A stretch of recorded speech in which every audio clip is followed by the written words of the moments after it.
pour briser le front intérieur israélien, ça peut venir, c'est un double mouvement, c'est-à-dire un mouvement de l'intérieur qui dépend des Palestiniens, mais aussi qui peut venir de la communauté internationale, c'est-à-dire de montrer à Israël que l'occupation a un prix, tout simplement.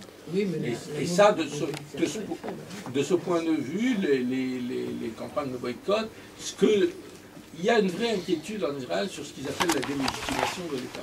Et c'est vrai que c'est des choses, bon, on voit avec, en tous les cas, un début de désinvestissement, mais au-delà de ça, c'est-à-dire le rapport Goldstone, le fait que les dirigeants israéliens maintenant ne veulent plus aller dans un certain nombre de pays, de se faire arrêter, etc. Tout ça se pèse, et c'est un des éléments importants.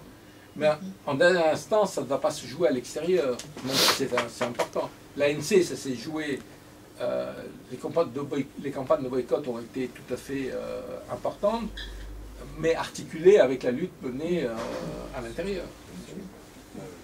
D'ailleurs, votre dernier chapitre dans votre bouquin se termine avec une petite histoire incise sur dans le 16 décembre, c'est-à-dire très bientôt, se célèbre en Afrique du Sud la fête de la réconciliation. L'histoire de la rivière sanglante, etc., sur laquelle vous êtes revenu. Vous avez souvent parlé d'Afrique du Sud dans votre livre, et ce soir aussi.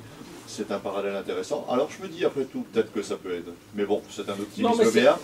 N'empêche que ça existait, alors que c'était totalement invraisemblable. C'est un parallèle, mais un parallèle, il a des limites.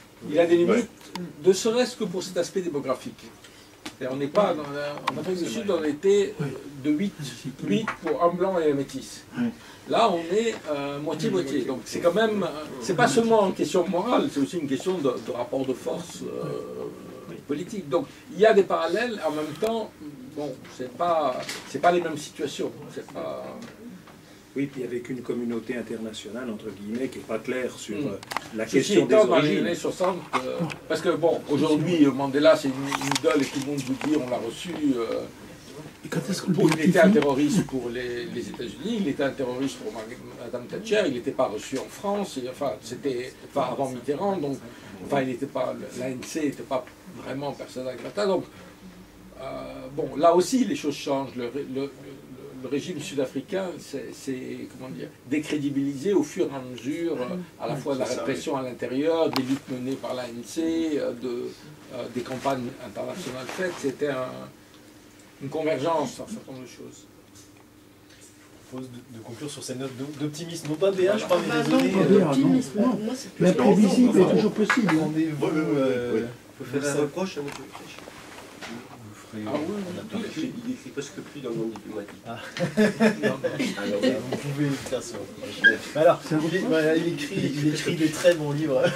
Oui, justement, j'ai été excusé. Je vous incite, voilà, si ce n'est déjà fait, mais évidemment à lire cet essai intelligent au sens où ça fait des liens entre, voilà, on a parlé de l'Afrique effectivement, du contexte, il y a beaucoup de choses, enfin, voilà, il y a un chapitre qui s'appelle la salle d'attente de l'histoire, je crois qu'il y a aussi la perspective de réflexion historique qui est en jeu sur ces pays qui entrent dans l'histoire, enfin, et pas forcément, ils vont peut-être commencer à écrire l'histoire. En tout cas, merci beaucoup pour cette rencontre. Merci.